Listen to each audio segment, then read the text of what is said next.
of the best salesperson in the team at the time was one, very, cute and chic babe that already had a contact before she even joined the company. So it was easier for her to talk to her millionaire friends that would buy the product, and she was also like a real estate person before she joined the company. But for someone that does not really have that contact, maybe you're a salesperson that was just selling maybe beauty products before you join, and you don't really have that contact, you don't really have people in your community that can really buy what you're selling. You're just going to, it's not like you're wasting your time, but you would probably need a product that can appeal to them so you can both meet each other in the middle.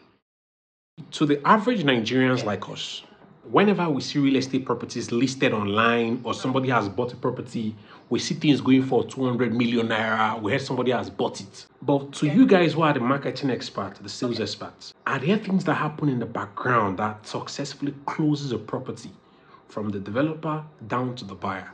Yeah, marketing is creating the awareness. Marketing is bringing in the leads, ensuring that people show interest, and we get their data. Then we pass it to sales to close the deal. Okay, interesting. And for the sales people, whenever we send, whenever we send all of these leads to them, trying to, get them to close, I noticed one of the things that they complain about is, probably this customer is no longer responding, or maybe but whenever they want to close, most of the properties that they close are properties that they usually go out of their way to probably meet them, or maybe we did like maybe an advertisement somewhere, or maybe like a radio jingle. I'm just giving examples. Maybe like a radio jingle, and they heard about us on radio, and they came to the office.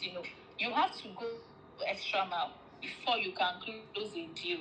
Right? It goes beyond just advertising, just getting leads online. You have to go extra mile to convince them. And one of the things that really work for the sales team are people that already have the contacts before they even come into the team. One of the things that works for us then was when we got these salespeople, we call them the corporate salespeople. So they have like a network they're coming with. Yes, you have to have your network. One of the best salesperson in the team at the time was one, very, cute and chic babe that already had a contact before she even joined the company. So it was easier for her to talk to her millionaire friends that would buy the product, and she was also like a real estate person before she joined the company. But for someone that does not really have that contact, maybe you're a salesperson that was just selling maybe beauty products before you join, and you don't really have that contact, you don't really have people in your community that can really buy what you're selling. You're just going to, it's not like you're wasting your time, but you would probably need a product that can appeal to them so you can both meet each other in the middle. Okay, thank you very much. You mentioned something about trust, specifically in your conversation. From your own experience, what really matters in terms of trust to the average Nigerian? What can convince them? What are the things they need to see to say, yep, I trust this brand? One of the things that people look out for is, who are these? What kind of documentation do you have on your land? People have put out a lot of content about real estate market. There have been a lot of scams in the past, and people are seeing all of these things on social media already. So to some extent, they're already informed. So they want to know the kind of documentation you have on your land. They want to know the kind of people that have already bought from you, the kind of testimonials that you have, and also they want to see how well the company is doing, because that is why most or some of these companies try to sell perspective. They want to appear rich. They want to make everything look like, we're not doing bad, and you just see them build maybe like what's it called, three terrace building, and in the next 2 days they'll tell you it is sold out. Do you understand? Yeah. So they want you to feel that people are actually buying and actually investing with them. So all of these things work hand in hand. Interesting. You mentioned something about information. There was a way you said something about access to the contact list matters. If I were to buy a property right now, I want to understand how there's an information. I know there's this kind of information I will have as the buyer. But for you guys who are inside the system, you are the sellers, you're the marketers, you are the real guys behind. What kind of information do you guys have access to? Access to information about the property itself. We have access to information about the demographic of the people we are trying to sell to. We have information about people that have bought from us before. So all of this put together will inform our decision on the kind of what's it called, content we are putting out there, because we already know these are the kind of people we are trying to target. So when you know that, all of your strategy and everything will be in place. Interesting. Thank you very much for that conversation. I met you on a very interesting project where you also handled things like sales of courses or marketing of courses. I want to be very clear. And even sometimes I'm going to call you regarding the project. You'll be like, "Oh, you guys are on inspection and things like that."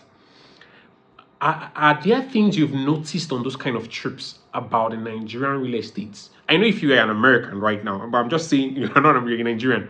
But are there things that are very, very specific about this space? You're like, even if somebody went to school and read real estate, they just have to experience the system to get what you're saying. What kind of things have you seen about this our system that makes you feel like the only way for someone to excel is only they're inside the system? What are those kind of things you've seen?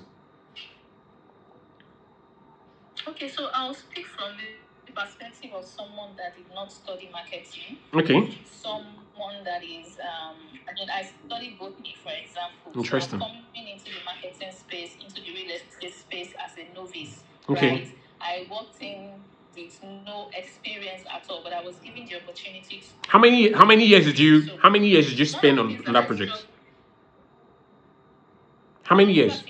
Over 6 years. Interesting. 6 years plus. Shoot, 6 please. years plus. Interesting. Yes. All right. So I came into the space with little or no knowledge, right? I loved social media before I joined. But coming into the real estate space, it was a whole new thing for me, because I had to learn a lot of jargons. I had to learn a lot of a lot of their terminologies and the likes of them, because you have to speak from a place of expertise, a place of experience. You have to make people believe that you know what you're saying. And one of the things that I did in my early days was, interviewing real estate professionals, people that have already played in the field for a very long time. So coming up with interview questions was another ball game entirely. Like, I had to do a lot of researching these people, finding out what they've done so far, because you have to come from a place of knowing before you can really speak to them, and you have to come like someone who knows exactly what they're doing. Let me give you an example. I went for one interview, and the man started asking me about the company. I was one that was supposed to interview. Yeah. But he started interviewing me instead. And after that interview, I had to go back to the drawing board. That was when I knew I still had a lot to learn. Do you understand? I was already 2 years on the job at the time. I knew I still had a lot to learn. So, yes. So you cannot just come into the real estate space and feel like, a lot of people are doing it and they are just quacks, right? Yeah. You cannot just come into the space and feel like, oh, you can just, come and, although you get your fingers burnt, and that is why we have all of this real estate training, trying to inform people, trying to let them know how it works. And you will never know how it works until you really get on the field. That's just it. Even if you do all of the training in the world, you will really you can't really know how it works until you get the practical aspect of it. Okay. Are there some very key skills that you think you got from that field work that that you think is a kind of competitive advantage versus somebody that, even though they went to school to study marketing, but you have it? What kind of skills do you think the market gave you, or the field gave you?